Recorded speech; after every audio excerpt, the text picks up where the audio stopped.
आप सब लोग ओके। वालेकुम सलाम। माशाल्लाह से 5 लोग ऑन एयर हो गए हैं। आप सब लोग ठीक हैं? Are you ready for lecture? Duty से आ गए हैं आप लोग सब? Okay. No we will continue previous lecture respiratory system, how to assess the respiratory system and how to perform a physical examination of the respiratory system. As you know, yesterday we are discussed regarding palpation, percussion techniques of the respiratory systems. And today we will discuss auscultation, how to auscultate the respiratory system and how to auscultate the lungs. What are the purpose of auscultations? As you know, we are assessing a airflow through the bronchial tree. And what are the procedures of the auscultation? We are using a stethoscope, diaphragm of the stethoscope, और follow the superior to inferior, और compare हम क्या करेंगे? Right to left sides. Just like just yesterday already we are discussed zigzag process. Is it clear? आस्कल्टेट हम patients को क्यों करते हैं? रेस्पिरेटरी सिस्टम का पर्पस क्या है? सबसे पहले तो हमें पता होना चाहिए जो भी हम काम करने के लिए जा रहे हैं उसका पर्पस क्या है। ठीक है, अब जब आपको पर्पस का पता चल जाएगा तो डेफिनेटली आप फिर प्रोसीड करते हुए आप उसको आस्कल्टेट करेंगे। पर्पस क्या है कि हम इसमें असेस करते हैं air flow through bronchial tree. और प्रोसीजर हम क्या यूज करेंगे? हम यूज करेंगे स्टेथोस्कोप, ठीक है, डायफ्राम ऑफ द स्टेथोस्कोप और सुपीरियर टू इंफीरियर। हम टॉप से स्टार्ट करेंगे, ठीक है, और inferior base of the lungs की तरफ जाएंगे और कंपेयर करेंगे हम दोनों साइड्स को राइट टू लेफ्ट, और हम यूज करेंगे जस्ट लाइक जिगजैग मेथड्स। अगर हम राइट साइड पे उसको प्रोसीड किया है स्टेथोस्कोप को, तो हम अपोजिट जो है उसके लेफ्ट साइड पे भी जो है वो उसी एरियाज पे ही जो है वो हम आस्कल्टेट करेंगे, कंपेयर करेंगे कि बोथ साइड्स पे जो है वो इक्वालिटी है या कोई अबनॉर्मेलिटी है। Is it clear? Okay. To assess breath sound, ask the patient to breathe in and out slowly and deeply through the mouth. जब हम पेशेंट को आस्कल्टेट कर रहे होते हैं तो पेशेंट से हम क्या करते हैं कि जो है वो आपने स्लोली ब्रेथ इन और आउट करनी है, ठीक है, through the mouth. Begin at the apex of the each lungs and zigzag downward between intercostal spaces. Listen with the diaphragm portions of the stethoscope. ठीक है, जब हमने नॉर्मली लंग साउंड सुननी है या कोई भी साउंड हम नॉर्मल सुनते हैं तो we are using a diaphragm of the stethoscope. और अगर कोई हमें अब नॉर्मेलिटी या ब्रूड्स की बात करते हैं, कोई वास्कुलर साउंड सुननी है, तो always we are using a bell of the stethoscope. Is it clear? ठीक है जी। अब सबसे पहले तो हमें ये पता होना चाहिए कि हम आस्कल्टेट कर रहे हैं, ठीक है। जब पेशेंट्स को आप आस्कल्टेट कर रहे हो, रेस्पिरेटरी सिस्टम पे हमारा फोकस है, तो हम क्या करेंगे? हमें पता होना चाहिए नॉर्मल साउंड्स में क्या differentiate between normal and abnormal sounds. तो हम नॉर्मल साउंड्स को जो है वो हम आइडेंटिफाई करेंगे कि नॉर्मल साउंड एक्चुअली होती क्या है। बेस में हमारे पास नॉलेज होना चाहिए, ठीक है। तो नॉर्मली क्या है, उसको हम वेजिकुलर साउंड्स, ब्रोंको साउंड्स और broncho vesicular sounds. Voice clear है स्टूडेंट्स? स्लाइड भी विजिबल है? ओके जी। वालेकुम सलाम सना जी। बेटा, वेजिकुलर साउंड किस टाइप की होगी? जो हमारे, क्योंकि हमने प्रीवियसली यस्टरडे हमने डिस्कस किया था कि वेजिकुलर साउंड जो है ओवरऑल जो है हमारे लंग्स फील्ड जहाँ एयर में होते हैं वहाँ हमें वेजिकुलर साउंड सुनाई देती है। तो लंग फील्ड जहाँ होते हैं, क्योंकि लंग फील्ड किससे होते हैं? एयर से होते हैं, सॉफ्ट और लो होती हैं, ठीक है। तो अगर हमें इस तरह की साउंड सुनाई दे रही है तो हम क्या करेंगे कि ये वेजिकुलर साउंड है, ठीक है। ब्रोंकियल की अगर हम बात करते हैं, ये भी नॉर्मल है, ठीक है। ब्रोंकियल के जो है वो ट्रेकिया और ब्रोंकाई पे हमें जो है वो साउंड सुनाई देगी, और जस्ट लाइक हॉलो ऑर्गन, ठीक है। ट्रेकिया क्या है? विंड पाइप बड़ा है तो उस पर ब्रोंकियल आवाज आएगी, ठीक है। अब ब्रोंकियो वेजिकुलर क्या है कि हमारी मिक्स साउंड्स है, ठीक है, जिसको हम ब्रोंको भी इसमें हमें थोड़ी सी लाउड वॉइस भी होगी और थोड़ी सॉफ्ट और लो भी होगी बिटवीन स्केपुला और साइड ऑफ स्टर्नम, ठीक है। बिटवीन स्केपुला भी आपको सुनाई देगी और side of sternum first and second intercostal space पे आपको ये सारी चीज़ें जो है वो नॉर्मली सुनाई, क्योंकि ब्रोंकल ट्री जो है वहाँ से क्रॉस करते हुए आगे ब्रोंक्यूल्स में जो है वो ट्रांसफर हो जाता है आगे लब्यूल्स में डिवीजन हो जाती है, जिसकी वजह से हमें मिक्स साउंड सुनाई देगी, broncho vesiculars. Is it clear? Normal overall sounds में हमारी वेसिकुलर, ब्रोंकियल और ब्रोंको वेसिकुलर है। इनके अलावा कोई अगर आपको साउंड सुनाई देती है जिसमें क्रो है, ठीक है, लाउड है, wheezing and adventitious sound we will discuss later on. Is it clear? जी, नॉर्मल ब्रेथ साउंड्स। जब हम ब्रेथ साउंड्स को हम ऑब्जर्व करते हैं, जब हमें पता चल गया कि ये वेसिकुलर साउंड्स हैं, ठीक है, और ब्रोंकियल है या ब्रोंकोवेसिकुलर है, तो अब उस ब्रेथ साउंड्स में हमें क्या क्या चीज़ें जो है वो नोट करनी है। कौन कौन सी चीज़ें जो हमने देखनी है, नोट करनी है, उसमें आपने पिच देखनी है, इंटेंसिटी देखनी है, क्वालिटी देखनी है और ड्यूरेशन देखना है। पिच में देखना है लो है, हाई है, ठीक है। नोट आपने करना है कि वेसिकुलर है, ब्रोंको वेसिकुलर है या ब्रोंकियल है। इंटेंस पिच में देखना है आपने लो है या हाई है। इंटेंसिटी में उसकी स्ट्रेंथ देखनी है आपने, उसका ग्रेड देखना है कि इसमें भी लो पिच ही की क्वालिटी की बात कर देते हैं, ठीक है। क्वालिटी में गुड क्वालिटी में है या लो है, आपको पता चल रहा है कि पिच इसमें जो है क्रैकलिंग साउंड्स आ रही है, वीजिंग आ रही है, तो क्वालिटी आप उसमें देखेंगे, ठीक है। ड्यूरेशन में देखना है कि आपको रिपीटेडली आ रही है या कि कुछ पॉज आ रहा है उसमें। Is it clear?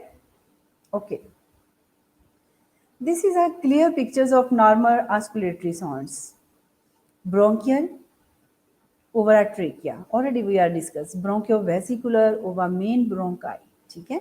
ये दोनों मेन ब्रोंकाई हैं, तो इनके ऊपर मिक्स हमें साउंड सुनाई देगी, क्योंकि आगे मैंने आपको बताया कि ब्रोंक्यूल्स में जो है डिवीजन हो जाती है, फर्दर ब्रोंक्यूल्स और लोब्यूल्स में चली जाती है, और वेसिकुलर जो है वो हमारी ब्रोंकाई पे, ब्रोंक्यूल्स पे और लोब्स पे जो है ओवर ऑल द लंग्स, ठीक है। वेसिकुलर साउंड जो है पूरे लंग्स के ऊपर, आपको जो ओवरऑल लंग्स फील्ड है तो वहाँ आपको वेसिकुलर साउंड सुनाई देगी नॉर्मल, ठीक है, क्योंकि ये ब्रोंकियल, ब्रोंकियोवेसिकुलर और वेसिकुलर ये नॉर्मल साउंड्स हैं, ठीक है। Is it clear? जी, posterior chest और interior chest, as you know we already discuss regarding zigzag procedures, हम अप्लाई करेंगे zigzag प्रोसीजर्स को। जी, no we will come to point on adventitious sound. Adventitious sound भी हम इनको कहते हैं, अब नॉर्मल साउंड्स भी हम इनको कहते हैं और एडिड साउंड भी कहते हैं। जी स्टूडेंट्स, समझ आ रही है आपको?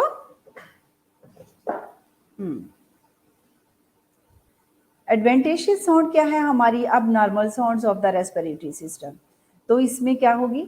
क्रैकल्स, क्रैकल साउंड्स होती हैं, जिसकी आगे फर्दर टू टाइप्स आ जाती हैं, फाइन क्रैकल्स हैं और कोर्स क्रैकल्स हैं, ठीक है। कोरेस क्रैकल्स हम कहते हैं उनको। Student, are you with me?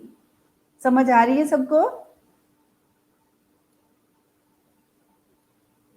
Ji students, any problems regarding lectures? Are you with मी?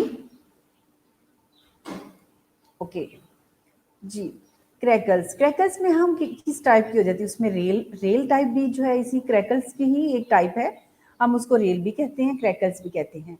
इसमें एयर क्या होती है, वो जो है bronchi with the secretions, air pass हो रही होती है हमारी ब्रोंकाई में, ठीक है, विद सेक्रीशन के साथ, तो उसमें हम क्रैकल्स और रेल्स टाइप जो है उन्हें जो है आइडेंटिफिकेशन उसकी होती है। फाइन क्रैकल में क्या होती है, एयर जो होती है सडनली री इन्फ्लेटेड हो जाती है, ठीक है, और कोरेस क्रैकल में क्या होती है, मॉइस्टी होती है। ये ऑलमोस्ट साउंड जो है आपको जो है जैसे क्रेपिटस पेशेंट्स में आ जाते हैं, क्रैकल्स आ जाते हैं, सीओपीडी वाले पेशेंट, नमोनिया वाले पेशेंट्स, उनमें ये आपको सुनाई देती है, और छोटे बच्चों में भी आपको देख सकते हैं। जी, वीजिंग, वीजिंग आप सबको पता है कि एस्थमेटिक पेशेंट्स में हमें ये जो है वो सुनने को मिलती है, ठीक है। अब वीजिंग में क्या है, इसमें भी टू टाइप्स है वीज की। कौन कौन सी है? स्नोरस वीज है और सिबिलेंट है। अब स्नोरस वीज को अगर हम डिफाइन किया जाए, हम उसको डिस्क्राइब करें, तो उसमें क्या है, डीप लो पिच है, स्नोरिंग है, और मोर देन इसकी जो है हमें जब सुनाई देती है वो ज़्यादा उसकी साउंड प्रोड्यूस होती है एक्सपायरेशंस पे। किसकी वजह से? जब एयर हमारी जो है, क्योंकि एयर जो अभी नैरो पास होगी, ठीक है, नैरो पैसेज उसका हो जाएगा, उसकी वजह से सेक्रीशन होगी उसके अंदर, थिक म्यूकस होगा जिसकी वजह से वो नैरो हो जाएगी ड्यू टू इंक्रीज सेक्रीशन की वजह से। ठीक है, क्लियर है यहाँ सबको? जी मैया, क्या स्टॉप हो गया बेटा? यहाँ तो सब क्लियर है, कोई नेट इशू नहीं है। आप अपना नेट जो है इंटरनेट चेक करो, ठीक है, या रिफ्रेश कर लो। वीज क्या है, एस्थमेटिक पेशेंट में आपको विजिबल सुनाई दे रही होती है, ठीक है, आप उसको फील कर रहे होते हो।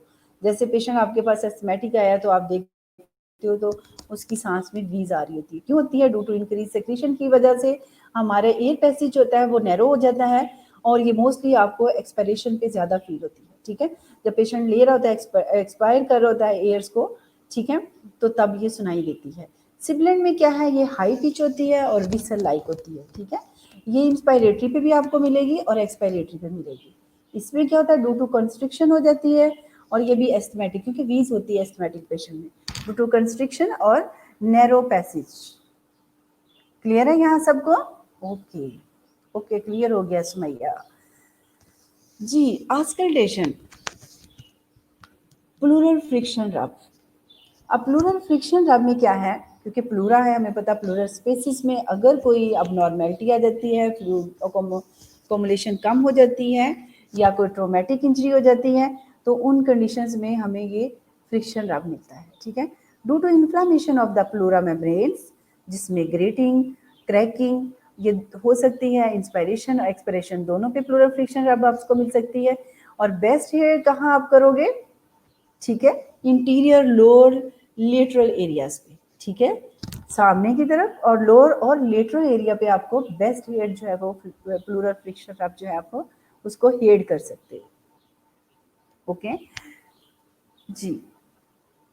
ग्रेटिंग मीन्स कि इसमें भी जो है लाउडी और क्रश किस्म की, जो रश किस्म की साउंड सुनाई दे सकती है। ठीक है जी। स्टार्डर, स्टार्डर ये सब आप लोगों को पता होगा कि एक बहुत शार्प सी आवाज़ होती है। स्टार्डर मोस्टली हमारा जो है मेन ब्रोंकाई और मेन जो है हमारी वोकल कार्ड जिसे हम कहते हैं, ट्रेकिया, विंड पाइप, इसमें अगर कोई ब्लॉकेज हो जाती है, ऑब्स्ट्रक्शन हो जाती है लेरिंग्स या ट्रेकिया में, ठीक है, तो उसमें ये साउंड हमें क्रॉइंग साउंड सुनाई देती है। क्रॉइंग जस्ट लाइक ये कोक की आवाज़ होती है और बहुत शार्प किस्म की आवाज़ होती है। ठीक है, okay. Yesterday already we are discussed tactile firmitis in palpation. ठीक है, palpation में हमने tactile firmitis देखी थी कि आज द पेशेंट टू से 99 several times, और आपने अपने बॉल ऑफ हैंड जो है वो base of the back of the lungs आपने प्लेस करने हैं, और वाइब्रेशन साउंड जो है वो उनकी ट्रांसमिशन साउंड वाइब्रेशन की आपने फील करनी है। ठीक है, अगर पेशेंट्स में आपने देखा, क्योंकि सुमैया शाहिद ने बहुत अच्छा क्वेश्चन किया था कि मैम वो उसमें इंक्रीज किस में होगी, तो हमने बात की थी कंसोलिडेशन, अगर इंक्रीज वाइब्रेशन साउंड ट्रांसमिशन ज़्यादा हो रही है तो मे भी पेशेंट में कंसोलिडेशन ऑफ लंग्स में ये कंडीशंस हो सकती हैं। कंसोलिडेशन लंग्स में क्या होता है, ऑलमोस्ट आपने देखा था कि hardening of the lung tissues हो जाती हैं। ठीक है, तो उसकी वजह से साउंड ज़्यादा प्रोड्यूस हो रही थी, वाइब्रेशन जो है। अब इंक्रीज किन में हो सकती है, जिसमें हमने कल बात की कि वॉइस ट्रांसमिशन में वोकल रेजोनेंस, ठीक है, जिसमें मैंने बात की थी ब्रोकोफोनी की भी और विस्पर पेक्टोर्की की भी बात की थी। ठीक है, वहां हमने फील किया था और कुछ हमने पेशेंट से 99 किया और कुछ हमने जो है एक्सकर्शन की बात की थी, चेस्ट एक्सपेंशन की भी बात की थी, टेक्टाइल फर्माइटिस प्रोसेस की ही तरह है। ठीक है, रिमेंबर है बेटा आप सबको? ओके, इंक्रीज क्या होगी, any situations where bronchial breathing is heard the sound become a loud sharp and distinct, तो उसको हम क्या कहेंगे, bronchophony. We are using a stethoscope. Any situations where bronchial breathing is heard the sound become a loud है, sharp है, तो उसको हम ब्रोंकोफोनी कहेंगे। ठीक है, in extreme situation the whisper word some clearly and distinctly, तो उसको हम विस्पर पेक्टोर्बी के हम पेशेंट्स की बैक साइड पे कहेंगे। ठीक है, हम ब्रोंकोफोनी में हम पेशेंट्स का स्टेथोस्कोप बैक साइड और बिटवीन द स्केपला हम रखेंगे और उसको हम कहेंगे कि मतलब आपको 99 1 2 3, तो वो ऑलमोस्ट जो है वो रिपीट करेगा तो आपको स्टेथोस्कोप में सुनाई देगा। ठीक है, और जो विस्पर पेक्टोर्की की अगर बात करते हैं तो कुछ वर्ड्स आप विस्पर्ड करेंगे पेशेंट्स को क्लियरली तो उसको हम विस्पर पेक्टोर भी कहेंगे। उसके कान के पास हम बताएंगे उसको, तो वो उन वर्ड्स को रिपीट करेगा और उसको हम बोलेंगे विस्पर पेक्टोर। क्लियर? ओके। ये थी इंक्रीज में, इंक्रीज हमारी ब्रेथ साउंड्स, ठीक है। टेक्टाइल फर्माइटिस एंड वोकल ट्रांसमिशन की बात हो रही है, वॉइस ट्रांसमिशन की वोकल रेजोनेंस में। इंक्रीज कहाँ होगी? ब्रोंकोफोनी में और विस्पर पेक्टोरकी में। डिक्रीज किन में होगी? Quantitative decrease in a voice transmission could be due to any other form of lung or pleural diseases। अगर कोई भी, जिस तरह हमने कहा कि कोई भी लंग डिजीजेस हो सकती है, कोई ट्रोमेटिक इंजरी हो सकती है, या प्लूरल की कोई इन्फ्लामेशन हुई है, प्लूरल डिजीजेस हैं, तो उनमें डिक्रीज होगी, ठीक है। और क्वालिटेटिव में क्या होगा? अल्ट्रेशन उसकी, alteration of voice transmission is noted over a consolidations and along the upper margin of the pleural effusions, egophony, ठीक है। अगर क्वालिटेटिव अल्ट्रेशन की अगर हम बात करते हैं कि वॉइस ट्रांसमिशन उसकी क्वालिटी में अल्ट्रेशन हो गई है, तो आपने नोट करना है ओवर कंसोलिडेशन है या along the upper margin of the pleural effusion हुआ है और कंसोलिडेशन है, तो उसमें आप उसको ईगोफोनी की बात करेंगे। The sound is like a nasal twang और गोट ब्रीडिंग, जिस तरह मतलब इस तरह की साउंड प्रोड्यूस होगी जिस तरह बकरी की आवाज़ आती है, ठीक है। सांस लेने फड़ फड़ की आवाज़ आती है, इस तरह की साउंड प्रोड्यूस होगी। जी, वॉइस ट्रांसमिशन, ठीक है। अगर आप देखोगे इसमें क्लियर पिक्चर्स हैं कि वॉइस ट्रांसमिशन में ब्रोंकोफोनी है, ठीक है। अगर आपसे बोलती हैं कि how many voice transmission, how many types of voice transmission, तो आप जस्ट जो है वो आंसर कर सकते हो ब्रोंकोफोनी है, ठीक है। ब्रोंकोफोनी में क्या है? विस्पर पेक्टोर की है, नॉर्मल विस्पर है। अगर आपने देखा कि ये सामने क्लियर इमेज है कि किस तरह विस्पर पेक्टोर की जो है वो साउंड जस्ट लाइक एक स्ट्रिक सी है, उसके साथ थोड़ा सा बल्जिंग टाइप है, ठीक है, और वो जिगजैग टाइप में जा रही है। और नॉर्मल विस्पर में क्या होगा कि मतलब वो एक जस्ट लाइक एक स्ट्रेट लाइन होगी और वॉइस की थोड़ी सी जो है वाइब्रेशन टाइप साउंड सुनाई। ईगोफोनी में अभी हमने बात की कि डिक्रीज ट्रांसमिशन, वॉइस ट्रांसमिशन या कोई प्लूरल डिजीजेस हो सकती हैं, लंग डिजीजेस हो सकती हैं, कंसोलिडेशंस की बात कर रहे हैं। तो उसमें आपने देखा कि यहाँ सामने ईगोफोनी में थोड़ी सी वो मतलब स्कर्टर सी वॉइस आई है और थोड़ा सा वॉइस आ गया, पॉज आ गया। पॉज में क्या है कि जस्ट एक फाइन सी बारीक सी जो है वो एक ड्रॉ लाइन की हुई है, तो इस तरह की जो है वो आपको सुनाई देगी। जी, अब कॉमन रेस्पिरेटरी डिसऑर्डर्स क्या क्या हो सकते हैं, यहाँ तक क्लियर है सबको बेटा? Students, are you with me? आप सबको समझ आ रही है?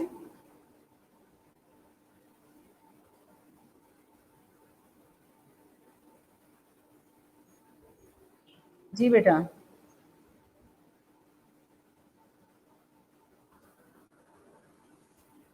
जी सुमैया, शायद कोई क्वेश्चन तो नहीं आज बेटा? सब क्लियर है? ओके, इट मीन्स कि बहुत अच्छे से पढ़ के आए हो। और मैंने स्लैम के ऊपर, जी सुमैया, गोट ब्लीडिंग क्या होती है?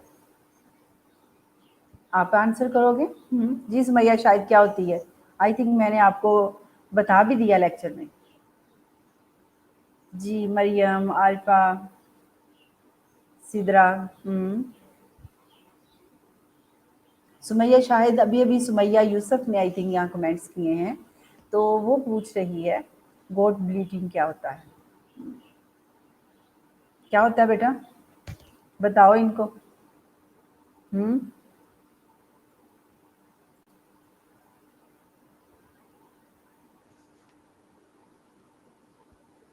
जी बेटा।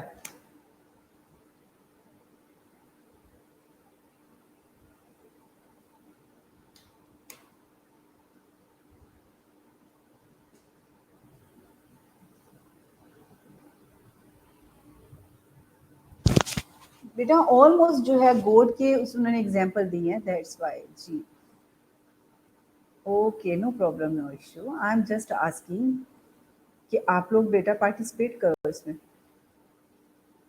आपने, मैंने आपको बताया कि गोट क्या है, गोट क्या, बकरी की इस एग्जांपल दी है ना, बकरी की जैसे फर की आवाज़ आती है वेव लाइक, इस तरह की उनकी एस्थमेटिक में एडवेंटेशियस साउंड्स में अगर कोई डिक्रीज और इंक्रीज है तो उनमें ये चीज़ें आ जाती हैं। ठीक है बेटा, ओके।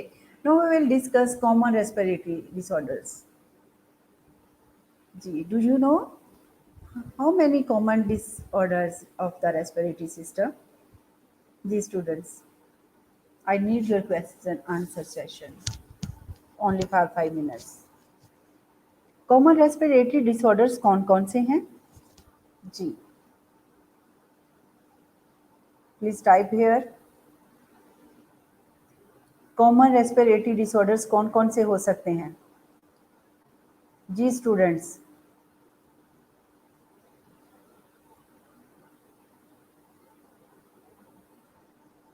हम्म,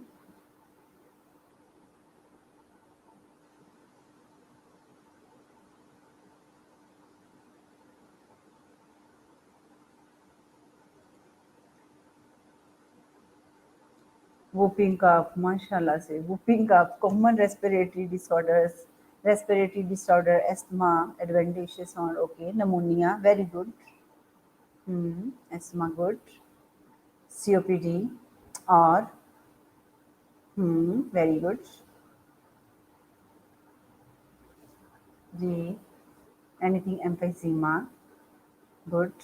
Core pulmonary, emphysema, pneumothorax, very good. जी, यही मुझे आपकी एक्टिव पार्टिसिपेशन चाहिए थी कि कॉमन रेस्पिरेटरी डिसऑर्डर्स कौन कौन से हैं। ठीक है, जैसा कि हमारा नमूनिया है, सीओपीडी, एस्थमा, एम्फाइजीमा और जी, now we will come to point. Atelectasis भी है, एग्जैक्टली जी। Common respiratory disorders, shortness of breath. Thank you बेटा, ऑल ऑफ यू, आप लोगों ने पार्टिसिपेट किया। एक्चुअली तो हम लोगों ने इन चीज़ों को डिस्कस करना था, बट ज़रूरी है कि आपकी थोड़ी सी ब्रेन स्टॉर्मिंग हो ताकि आप लोग थोड़े एक्टिव हो जाएं, क्योंकि सो ना जाएं कि सिर्फ मैं आपको जो है वो लोरी सुना रही हूँ, लेक्चर डिलीवर कर रही हूँ। तो आपकी पार्टिसिपेशन भी इसमें थोड़ी ज़रूरी है। जी, नमूनिया। नमूनिया क्या है? कम्युनिटी एक्वायर्ड नमूनिया और हॉस्पिटल एक्वायर्ड नमूनिया। सबको पता है कि 2 टाइप्स का है, कम्युनिटी एक्वायर्ड भी है और हॉस्पिटल एक्वायर्ड नमूनिया। बैक्टीरिया, वायरसेस किसी की वजह से भी हो सकता है, माइकोप्लाज्मा, फंगी और केमिकल। माइकोप्लाज्मा इन्फेक्शन जो है वो क्या है? और caused by a type of very small bacteria. These infections usually involve the lungs or the urinary and genital tract. ठीक है, अगर हम माइकोप्लाज्मा की बात करते हैं तो ये बैक्टीरिया सबको पता है, वायरसेस का, फंगी और केमिकल। तो ये क्या है? ये कॉज हो सकती है, ठीक है, नमोनिया की। जी, वालेकुम सलाम Neelam, you are late. Okay, pleural effusion. जी, प्लूरल ओफियन सबको पता है कि नॉर्मली हमारा प्लूरल फ्लूइड जो है वो कितने ml तक होता है? जी, कितने ml तक प्लूरल फ्लूइड जो है हमारे प्लूरल स्पेसिस में है? अगर उससे एक्सीड कर जाए तो उसको हम कहेंगे प्लूरल ओफियन हो गया, एक्सेस फ्लूइड हो जाता है ना, उसमें अकोमुलेशन हो जाती है प्लूरल फ्लूइड की। जी, accumulation of a pleural fluid secondary to increase fluid formations. किन किन में होगा? इंक्रीज कैपिलरी परमेबिलिटी, डिक्रीज किन में हो सकता है? Colloid osmotic pressures of a blood, increase intrapleural negative pressures, impaired lymphatic drainage, increase pressure in the capillary or lymphatic। ठीक है, अगर प्लूरल ओफियन हमें exactly Sumaiya, very good, 10 to 20 ml fluid सिर्फ हमारे वहाँ होता है। ठीक है, 10 ml तक ऑलमोस्ट कहते हैं, तो समटाइम कोई 12 भी कहता है, 15 भी कहता है। ठीक है, तो हम नॉर्मली उसको एक एवरेज जो है वो लेबल करते हैं, मतलब 10 to 15 ml तक या 20 तक हम उसको कंसीडर करते हैं। जी, अब प्लूरल ओफियंस की बात अगर हम बात करते हैं तो वो फ्लूइड कहाँ से आता है? ये तो नहीं कि उस स्पेस के अंदर किसी ने कोई चीज़ पाइप पकड़ा और उसके अंदर डाल दिया। हमें पता है हमारे लिम्फेटिक सिस्टम में भी फ्लूइड है। ठीक है, कोई कैपिलरी से हमारी जो है वो इंक्रीज परमेबिलिटी हो जाती है, उनकी वजह से भी हो सकता है। ठीक है, अकोमुलेशन हो जाती है हमारी प्लूरल फ्लूइड में, प्लूरल स्पेसिस में अकोमुलेशन हो जाती है प्लूरल फ्लूइड की। और सेकेंडरी क्या हो सकती है कि कोई भी इंक्रीज फ्लूइड इन्फॉर्मेशन हो जाती है, जिस तरह इंक्रीज परमेबिलिटी की बात की, डिक्रीज हो जाता है, डिकेस हो जाता है कोलाइड ऑस्मोटिक प्रेशर्स। आप लोग बायोकेमिस्ट्री पढ़ रहे हो तो होपफुली उसमें आपने बहुत अच्छा सा ऑस्मोटिक प्रेशर्स पढ़ा होगा ऑफ द ब्लड।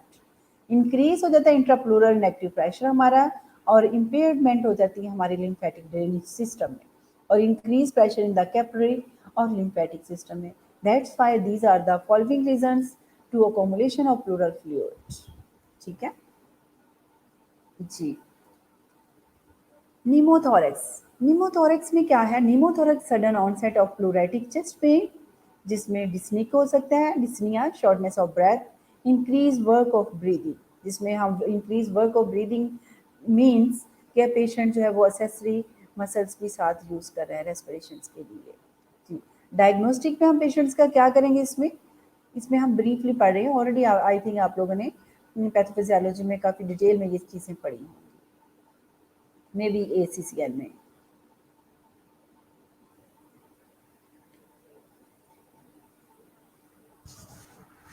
बिल्कुल बेटा, जैसे उन्होंने बताया कि ये लंग की अगर आप बात कर रहे हो तो उसमें भी ऑलमोस्ट क्या है कि पेशेंट्स हमने बात कर ली कि लंग में कोई भी इन्फ्लामेशंस, कोई भी प्लूरल प्रॉब्लम्स हो सकते हैं जिसकी वजह से सो मैनी कॉजेस, और हमने 2-4 अगर कॉजेज उसमें डिस्कस की हैं तो एन अदर कॉजेज भी उसकी हो सकती है, सी लंग्स भी हो सकता है.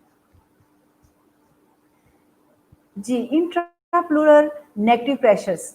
नेगेटिव प्रेशर्स में क्या होता है आपको पता होना चाहिए, पॉजिटिव और नेगेटिव की क्या बात है.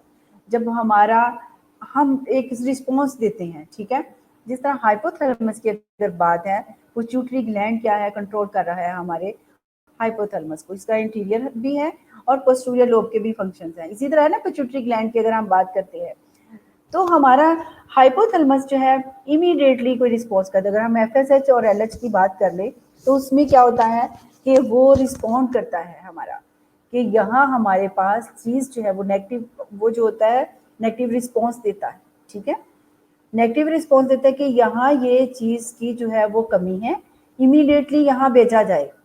ठीक है, तो वो इमीडिएटली वो क्या है कि उस बंदे ने रिस्पॉन्ड किया तो उसको हम नेगेटिव जो है रिस्पॉन्स किया.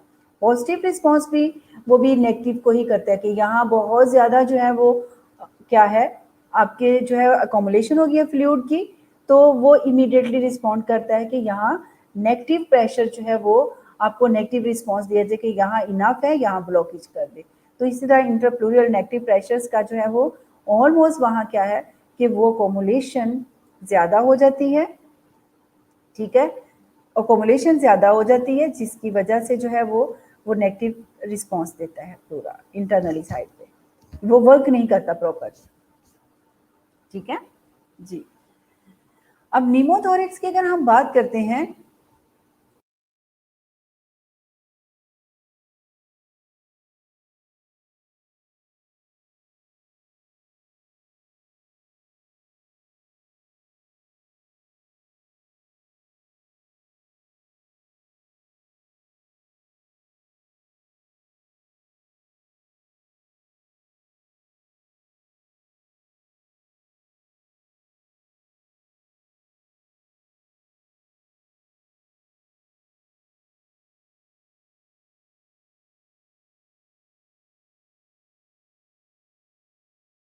आई थिंक यहाँ सिग्नल्स नजर नहीं आ रहे मुझे. जी बेटा, क्लियर है सब? Oh my God. अच्छा जी, अब आ रही है आवाज बेटा? अभी मैं कह रही थी कि मेरा नेट इशू नहीं है, तो आई थिंक सिग्नल जो है यहाँ वो येलो हो गए थे मेरे डिवाइस पे. सॉरी बेटा, पिक्चर्स भी नहीं आ रही होगी, नो वॉइस. आ रही थी पिक्चर भी जी. सुमैया बेटा, आपको क्लियर हो गया?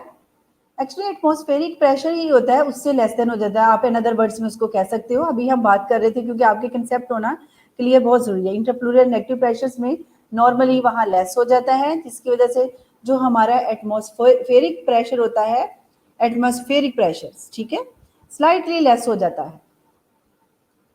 ठीक है, within the intrapleural negative pressures. अब मेरी वॉइस आ रही है बेटा आप सबको? इसमें जो प्लूरल कैविटी है, प्लूरल कैविटी में उसकी स्लाइटली जो है वो प्रेशर कम हो जाता है, जिसकी वजह से जो कि कंपेयर करना होता है हमने हमारे लंग्स की एटमॉस्फेरिक प्रेशर के मुताबिक, तो उसको हम नेगेटिव प्रेशर करते हैं. निमोथोरेक्स ऑलरेडी आपसे डिस्कस कर लिया कि इसमें हम जो है डिस्निक है, शॉर्टनेस ऑफ ब्रेथ है, इंक्रीज वर्क ऑफ ब्रीदिंग है. इसमें हम पेशेंट्स को कैसे डायग्नोज करते हैं, एक्सरेज पे, और मैनेजमेंट क्या है उसकी, ऑक्सीजन है, possible placement of the chest tube. ठीक है, चेस्ट ट्यूब भी उनको डाली जाती है। प्लूरल ऑफ ईयर वालों को भी प्लूरल जो है वो टैप किया जाता है। और इसमें जो है, जी वॉइस क्लियर है बेटा? अभी तक तो आप लोग ओके ओके ओके मैम जी, क्लियर हो गया, ठीक है। प्लूरल सुमैया, थैंक यू बेटा। एक्चुअली थोड़ा इशू हो गया था इस वजह से, मुझे आप लोगों के कमेंट्स नज़र नहीं आए थे, इसलिए मैंने अगेन आपसे पूछा कि क्लियर है जी। ओके जी, ठीक है। जिस तरह हमने अभी बात की कि हम प्लूरल ऑफ ईयर में भी अगर फ्लूइड ज़्यादा हो जाता है तो उसको क्या कहते हैं, हम फ्लूइड को टैप किया जाता है। सबको मेडिकल, आप लोग नर्सिंग पॉइंट ऑफ व्यू से सबको इनको पता है, सर्जरीज में ड्यूटी की होगी, मेडिसिन में, तो उसमें जो है वो फ्लूइड को टैप किया जाता है, ठीक है। उसको सिरिंज के साथ जो है वो निकाल लिया जाता है फ्लूइड को। अगर कम है तो उसको प्रोफिलैक्टिक ट्रीटमेंट में भी दे देते हैं। निमोथोरिक्स में इसी तरह जो है वो चेस्ट ट्यूब की मैनेजमेंट में आती है, उसकी प्लेसमेंट करते हैं जी। Pulmonary embolism part of a deep vein thrombosis that has traveled and lodged in the pulmonary arteries. Severity depend upon the extent of occlusion, mismatch of ventilation and perfusions. Test क्या करेंगे हम उसकी? Pulmonary एंजियोग्राफ करेंगे, ठीक है, angiogram. Pulmonary embolism जो है ये जस्ट लाइक क्या है, एम्बोलिज्म आपको पता है कि किसी चीज़ की ब्लॉकेज हो जाती है, कोई भी एम्बोलाइज होती है, वो ट्रेवल करते करते आपकी पल्मोनरी आर्टरी में चली गई है, ठीक है, पल्मोनरी वेन में चली गई है, तो वहाँ क्या है वो थ्रोम्बोस कर देती है, ब्लॉक कर देती है, लॉजी आ जाता है, ठीक है। तो इसमें क्या हो जाता है, स्फीयर जो है या तो डिपेंड करता है जी। सिद्रा, आपने कहा कि प्लूरल ऑफ, अब तो हम निमोथोरेक्स भी पढ़ चुके हैं, अब हम पल्मोनरी एम्बोलिज्म पे आ गए, ठीक है। अभी आपका क्वेश्चन मेरे पास आ रहा है कि मैम प्लूरल ऑफ कम कैसे होगा? यही बेटा ऑलरेडी मैंने आपको बता दिया था सिद्रा कि प्लूरल ऑफ अगर एक्सेस है according to doctors medical diagnosis, वो टैप भी करते हैं उसको। अगर आपने मेडिकल वार्ड्स में ड्यूटी की होगी, इमरजेंसी में या आईसीयूज में, तो वहाँ प्लूरल ऑफ अगर एक्सेस हो जाता है तो वो पेशेंट्स को क्या है कि वो सस्पेक्ट कर रहे होते हैं मे बी ट्यूबरक्लोसिस है, ठीक है। तो डायग्नोसिस के लिए फ्लूइड भी ड्रॉ करते हैं उसको, 10 ml अगर जितना ज़्यादा भी है वो उसको जो है वो एक्सट्रैक्ट करते हैं। और सेकेंडली क्या करते हैं, अगर कम है देखते हैं कि ये जो है वो मतलब इतना वो नहीं है, क्योंकि पेशेंट्स का जो है रेस्पिरेटरी डिस्टर्ब भी उसमें हो जाता है जी सीधरा, तो उसमें प्रोफिलैक्टिक ट्रीटमेंट जो है वो एंटीबायोटिक वगैरह दे देते हैं इंजेक्टेबल, और उसकी वजह से भी सबसाइड हो जाता है। Is it clear? Okay, like a cause. Okay, pulmonary embolism की अगर हम बात कर रहे थे तो उसमें क्या है, ये भी एक डीप वेन थ्रोम्बोस की तरह ही है, और ये ट्रेवल करता हुआ या लॉज होता है पल्मोनरी आर्टरीज तक चला जाता है। और सिवियरिटी हो जाती है depend upon the extent of occlusion, कि स्मॉल था या बिग था। और मिसमैच इसमें हो जाती है, क्या हो जाती है, जाहिर ब्लॉकेज हो जाएगी ना उसकी परफ्यूजन जो है उसकी वेंटिलेशन एंड परफ्यूजन जो है वो अफेक्ट होगी। तो इसमें हम क्या टेस्टिंग करवाते हैं, या डायग्नोस्टिक पॉइंट ऑफ व्यू से हम पल्मोनरी एंजियोग्राम करवाया जाता है उसमें, ठीक है। Is it clear? ओके, ये एम्बुलाई की बात हुई है क्योंकि आपको पता है कि जहाँ ब्लड सप्लाई रुक जाता है वहाँ टिश्यू नेक्रोस हो जाते हैं, नेक्रोस मतलब वहाँ टिश्यू परफ्यूजन जो है वो कम हो जाती है, वेंटिलेशन कम हो जाती है, मींस ऑक्सीजन सप्लाई कम है, पुअर है, तो जिसकी वजह से जो है वो स्कीमिया डेवलप हो जाता है उस एरिया का। स्कीमिया के बाद जो है वो टिश्यू नेक्रोस हो जाते हैं। ये सामने आपके पिक्चर्स हैं कि एम्बुलाई है, क्लॉट्स है जिसे हम कहते हैं, branch of a right pulmonary arteries में, तो उसमें उस एरिया को जो है वो परफ्यूजन जो है वहाँ कम गई है, वेंटिलेशन कम हुई है, वहाँ ऑक्सीजन सप्लाई कम हुआ है, तो जिसकी वजह से वो है लंग टिश्यू जो है वो इन्फॉक्ट हो गया है। ब्लैकिश सा शेडो आपको नजर आ रहा होगा, ये क्या है, लंग टिश्यू इन्फॉक्ट है। अब यहाँ आपको ब्लैक ब्लैक छोटे छोटे डॉट एग्जाम्पल्स दिया हुआ है, ये मल्टीपल एम्बुलाई है, क्योंकि हमने बात की कि डिपेंड अपॉन द ऑक्लूजन, ये बिग वन क्लॉट है, लॉज है, जिसकी वजह से जो है यहाँ स्कीमिक पहले हुआ, उसके बाद इन्फॉक्ट एरिया होगा, प्रॉपरली ऑक्सीजन सप्लाई नहीं हुई, ठीक है। अब यहाँ मल्टीपल है, ये स्मॉल स्मॉल आपको नजर आ रही है, branches of the left pulmonary arteries. Is it clear? Visible है सबको? कंसेप्ट हुआ सबका क्लियर? पल्मोनरी एम्बुलाई क्या होती है जी। एटीलेक्टेसिस, एटीलेक्टेसिस क्या है, कोलैप्स, ठीक है, उसको हम कोलैप्स भी कहते हैं और एटीलेक्टेसिस भी कहते हैं। इसमें हमारे क्या, incomplete expansion of the lungs and collapse of the previous inflated lungs substance. Significantly, atelectasis reduce oxygenations and predispose to infection. ओके, एटिलेक्टेसिस में हमारे लंग्स जो हैं वो कोलैप्स हो जाते हैं. ज़रूरी नहीं है कि वो पूरे ही हो जाए, इनकम्प्लीट कुछ पोर्शन हो जाता है और प्रॉपरली लंग जो है वो एक्सपेंड नहीं होते. ठीक है. और सिग्निफिकेंटली जो है वहाँ एटिलेक्टेसिस की वजह से, कोलैप्स लंग की वजह से ऑक्सीजनेशन जो है वो रिड्यूस हो जाती है और प्री डिस्पोजिंग टू है patient prone to infection easily get कर सकता है. ओके, क्लियर है जी बेटा. डेफिनेटली जब हम रेस्पिरेटरी सिस्टम का रिव्यू करते हैं तो हम सीओपीडी की भी बात करते हैं. आपने देखा सीओपीडी क्या है? Chronic obstructive pulmonary disease. ऐसा ही है. तो इसका जो है वो कॉम्बिनेशन, हम इस चीज़ को कंसेप्ट क्लियर करने के लिए, जस्ट लाइक ये ग्रुप ऑफ कंडीशन है जो कि characterize by limitation of air flow, जिसमें इन्फेजीमा है, क्रॉनिक ब्रोंकाइटिस है, ठीक है, और ब्रोंकिएक्टेसिस है, एस्थमा है. तो ये सब चीज़ें ऑफनली क्या करती हैं? को एग्जिस्ट करती हैं किसको? सीओपीडी के ऊपर. ठीक है. सीओपीडी तभी बनता है, क्रॉनिक ऑब्स्ट्रक्टिव पल्मोनरी डिजीज हम उसको कह देते हैं, जिसमें पेशेंट की हिस्ट्री एम्फीजीमा है, क्रॉनिक उसको ब्रोंकाइटिस है, एस्थमा है और ब्रोंकियोएक्टेसिस है. जी. What do you understand about bronchiectasis?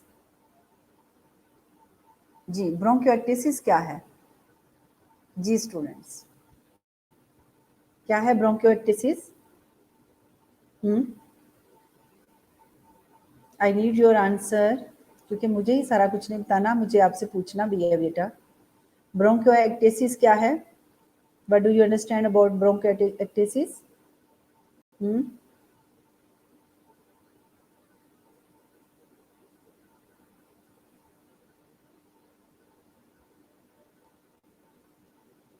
जी students, where are you? I am asking question, what is a bronchiectasis? I need your answer.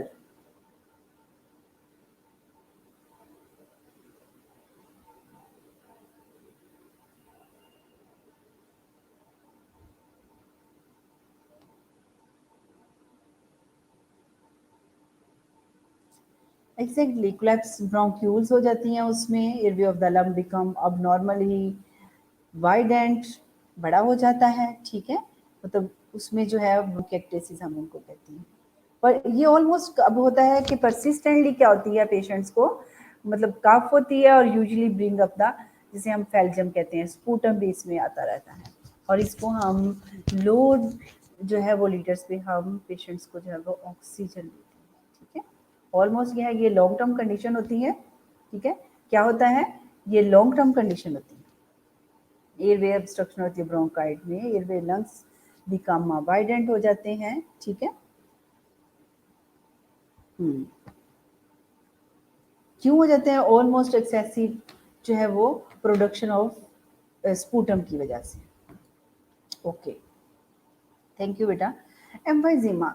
Emphysema क्या है? Is characterized by a permanent enlargement of the air spaces. ठीक है. Distal to the terminal bronchioles, accompanied by destruction of their wall without obvious fibrosis. जी, यहाँ तो काफ़ी common respiratory disorders के बारे में आप सबको पता होगा, आईसीयूज में काम करते होंगे. ऐसा ही है ना बेटा? तो सर्जिकल एम्फाइजीमा भी होता है कि इसमें permanently, emphysema by the definition क्या है कि परमानेंटली जो है इसकी कैरेक्टरिस्टिक्स क्या है? इनलार्जमेंट हो जाती है किसकी? एयर स्पेसिस की. Distal to the terminal bronchioles sac की बात हो रही है. ठीक है. Accompanied by destruction of their walls, alveoli की वॉल्स हो जाती है विदाउट द फाइब्रोसिस. ठीक है. आपने सुना होगा कि फाइब्रोटिक लंग हो गया है पेशेंट्स का. तो फाइब्रोटिक लंग क्या होता है? जी, क्या होता है फाइब्रोटिक लंग? फाइब्रोसिस क्या होता है? जी बेटा,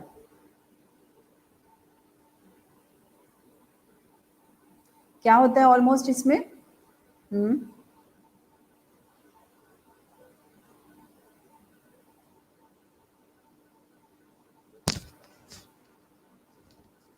बिल्कुल एग्जैक्टली, स्कार फॉर्मेशन हो जाती है सीधा.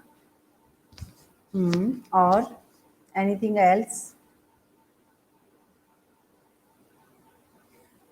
बिल्कुल उसमें जो है लंग टिश्यू क्या होते हैं हमारे डैमेज हो जाते हैं और स्कार फॉर्मेशन बन जाती है, थिकनिंग हो जाती है, हमारे जो स्टिफ टिश्यू हो जाती हैं और हार्डनिंग हो जाती है और वो बहुत डिफिकल्ट हो जाता है कि लंग जो है वो प्रॉपरली वर्क करे।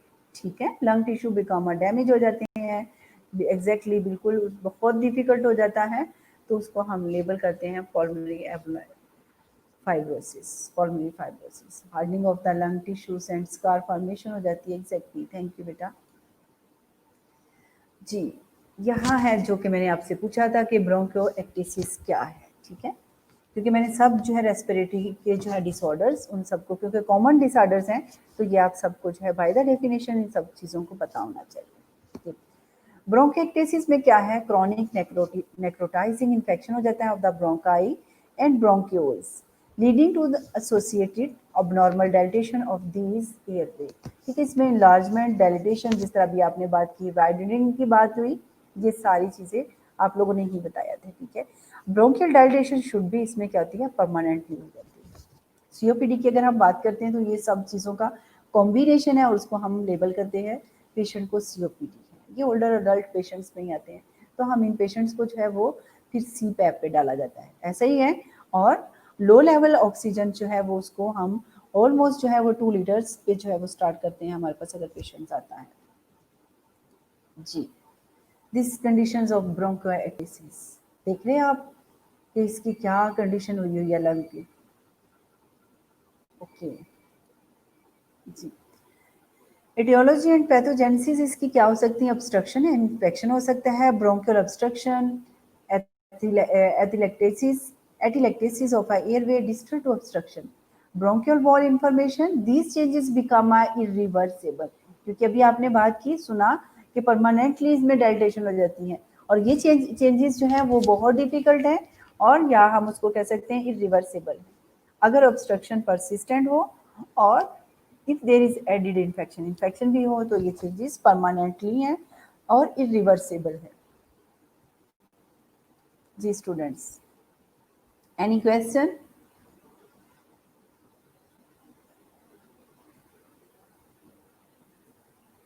क्योंकि ये हमारा 3 डेज टॉपिक ऑलमोस्ट चला है रेस्पिरेटरी सिस्टम का। बेटा कोई क्वेश्चन है आपको इससे रिगार्डिंग?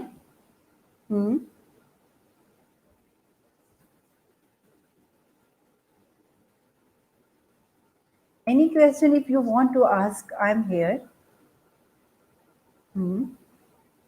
अगर बेटा कोई क्वेश्चन है इसमें स्लाइड में किसी में समझ नहीं आया, क्योंकि 3 डेज ये कंटिन्यूसली हमारा रेस्पिरेटरी सिस्टम चला है, तो ऑफ कोर्स मैं आपसे ये पूछना चाहूँगी अगर if you understand well it's okay my player. Okay, सब क्लियर है, सब चीज़ें कंसेप्ट क्लियर है। कल को अगर टेस्ट की बात होती है तो ये तो मुझे नहीं कहेंगे कि टेस्ट जो है वो मैम उसमें आपने ये चीज़ नहीं पढ़ाई थी। हो सकता है कुछ चीज़ें इसमें जो है वो मिस हो सकती हैं, but I will try my best कि मैं उसको चैप्टर को ही फॉलो करूँ। जी बेटा, any problem? No question?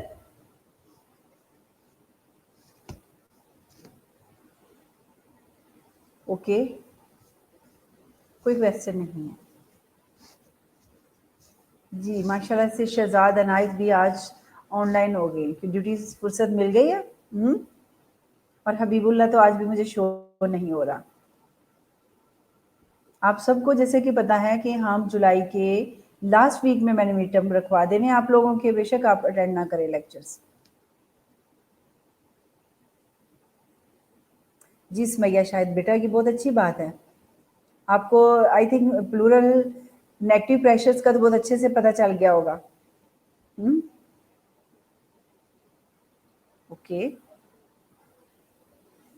Almost मैया शाहिद के ही क्वेश्चन आ रहे होते हैं और अक्सा के बीच में आ रहे हैं। आई विश कि आप सब जो है वो मेरे से अगर क्वेश्चन नहीं है तो आप पूछ सकते हैं।